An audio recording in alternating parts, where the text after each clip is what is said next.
हार गया। वही वाली बात है कि अमेरिका हार गया। भारत में कहा जब पाकिस्तान के साथ युद्ध हो रहा था, भारत को हरा रहे थे पाकिस्तान से। आप सोचिए, जब चाइना का पैसा बोलता है तो दुनिया में कुछ भी डोलता है। एनीवे, बहुत से लोग हैं, डीप स्टेट है, सोरोस है, काफी बड़े गैंग है जो लगे इसमें।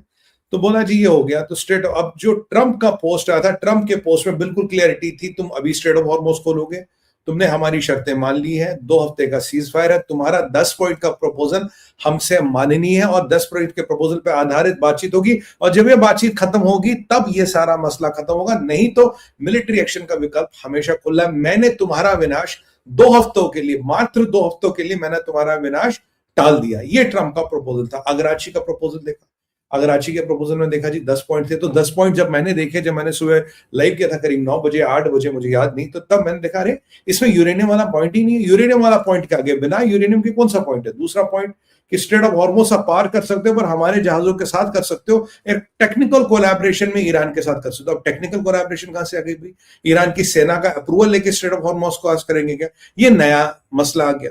फिर तीसरा मसला आ गया, भाई आप $2 मिलियन हम प्रति शिप जजिया लेंगे, और जो जजिया का अमाउंट है ये हम और ओमान आपस में बांट लेंगे, हम अपना परसेंटेज निकालेंगे। यानी कि स्ट्रेट ऑफ हॉर्मुज़ नहीं खोला, अनकंडीशनल है। यूरेनियम को लेके कोई बातचीत नहीं, रिजीम चेंज हुआ नहीं, यूरेनियम की बात वो गोल कर गया, स्ट्रेट ऑफ हॉर्मुज़ को लेके गोरा। और भी एक घुमावदार बात उसके स्टेटमेंट में भी थी, ट्रंप के स्टेटमेंट में घुमावदार बात थी। मैंने इसका दिन के मैंने गलत है यार, ये तो इट डजंट मेक सेंस।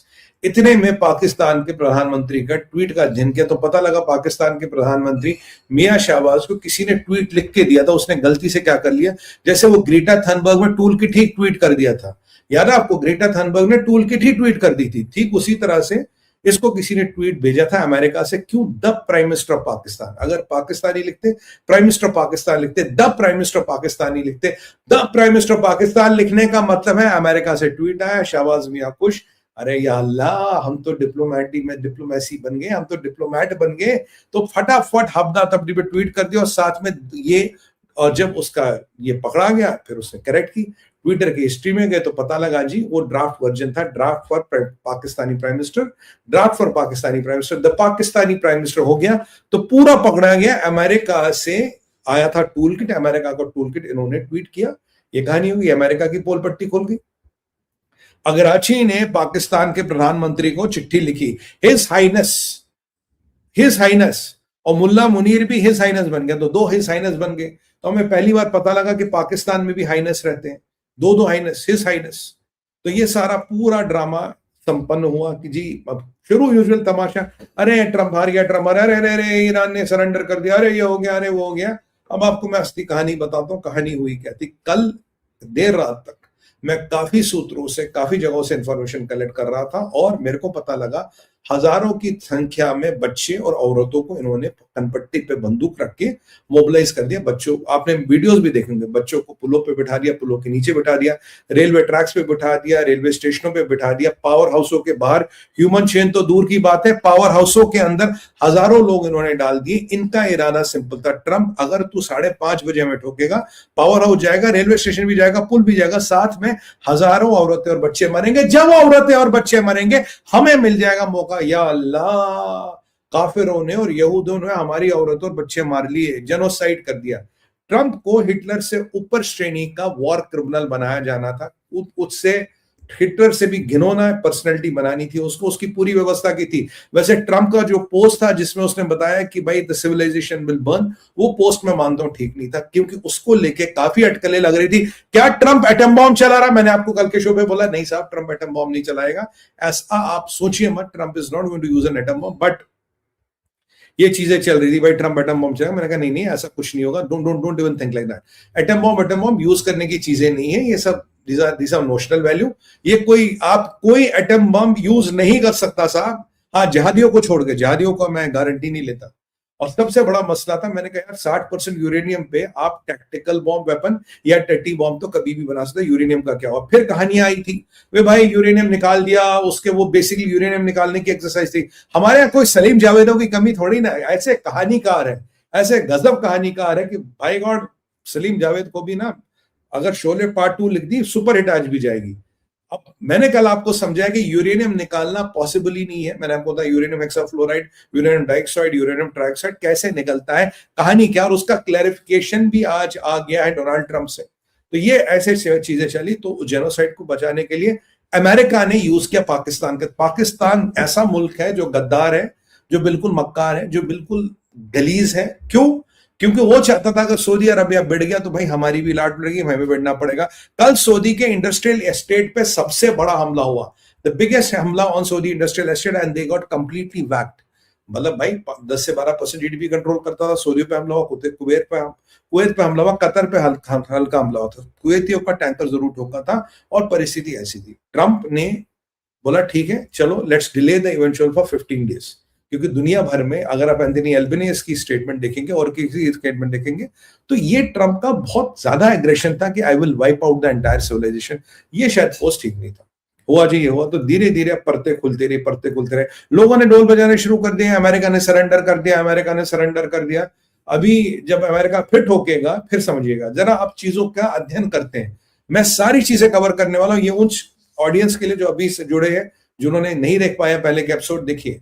सबसे पहली बात, ये एक कंडीशनल सीज फायर है, अनकंडीशनल नहीं है। अनकंडीशनल होता है कि नो क्वेश्चन आस्क्ड, 15 दिन, 2 महीना, 1 महीना सीज फायर, कोई विकल्प नहीं, सीज फायर चालू रखना पड़ेगा। ये कंडीशंस पे बेस्ड है।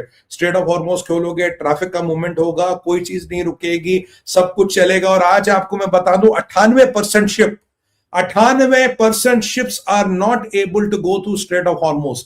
98%, जी हाँ, कायदे से स्ट्रेट ऑफ हॉर्मोज खुल गई है, 18 घंटे हो गए, 98% शिप नहीं जा रहे। करीब 800 से 1000 शिप अब भी वहां स्ट्रैंडेड है, they are not able to move. पहली बात, स्ट्रेट ऑफ हॉर्मोज अभी बंद कर दिया आईआरजीसी ने। जी हाँ, ये आपको इंफॉर्मेशन दे रहा हूं भारत विचार पे, स्ट्रेट ऑफ हॉर्मोज आईआरजीसी ने बंद कर दिया। आईआरजीसी वहां से ट्रैफिक निकलने नहीं दे रहा साहब, it is closed. So fundamental चीज ऑफ द समझौता जो है वो ऑटोमेटिकली वायलेट होता है, because your straight of goddamn straight of Hormoz is closed, it is closed. तो ये चीज है। तो अब दूसरी बात, जजिया की कोई बात नहीं हुई। तीसरी बार ईरान की आर्मी एस्कॉर्ट करेगी, उसकी कोई बात नहीं हुई। ये सब चीजें थी नहीं उसमें। तो ये ऐसे प्रकरण चलता रहा, तो स्ट्रेट ऑफ हॉर्मोज नहीं हुआ। उसके बाद आसपास के मुसलमान मुल्कों पे फिर हमला हुआ। Now you can have argument भाई, सीज फायर के सेटलमेंट में, सीज फायर के लगने में, सेटल होने में थोड़ा टाइम लगता, ये हो सकता है, चलो we can let it go. अब वहां इजराइल क्या करेगा? क्योंकि एक शर्त अगराची की थी, हमास, हिजबुल्लाह, ये जितने जहादियों पे हमला नहीं करोगे, इजराइल ने कहा I will not attack in Iran but I will attack in Lebanon, क्योंकि लेबनान मेरी राष्ट्रीय सुरक्षा का विषय, it is my national security and I can not compromise on my national security. I am going to attack on Lebanon, and rightfully so. They should do it like this. They should attack Lebanon, they should dismantle Lebanon, and they should dismantle Hezbollah to the last man. Last man standing, you have to go and eliminate them.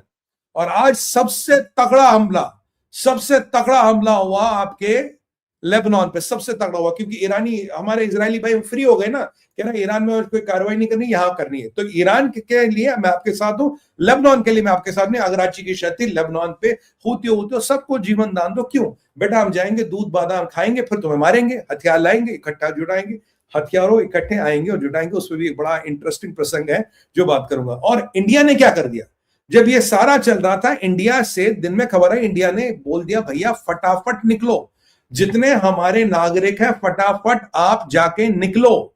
ये India ने बोल दिया। India को भाई अगर if everything is संकिट हो रही, why is India asking its नागरिक्स टू लीव? इंडिया ने बोला नागरिकों फटाफट निकलो, बिकॉज हमें इंटेल है, हमें लगता है everything is not good. Sir 2% ships है pass through strait of Hormuz, technically it is open. क्यों? क्या आईआरजीसी के कमांडर किसी की सुन रहे? अरे अगर उन्होंने स्ट्रेट ऑफ हॉर्मोज खोल लिया, they have nothing, their life hangs by a single thread, strait of Hormuz. और वो जो लद्दाख आइलैंड है, वहां से इन्होंने चेक पोस्ट बनाया, वहां से हर शिप को निकाल रहे हैं। अगर स्ट्रेट ऑफ हॉर्मोज खोल दिया, they have left nothing, they will be eliminated. उनके पास कुछ नहीं, आखिरी सट्टा है, स्ट्रेट ऑफ हॉर्मोज उनकी जिंदगी है। स्ट्रेट ऑफ हॉर्मोज छोड़ दिया, दे विल बी मर्सलेसली एलिमिनेटेड, क्योंकि उनकी वैल्यू ही नहीं बचती। तो ये एक इंपॉर्टेंट एस्पेक्ट हो गया। इंडिया ने बोला निकाल दो।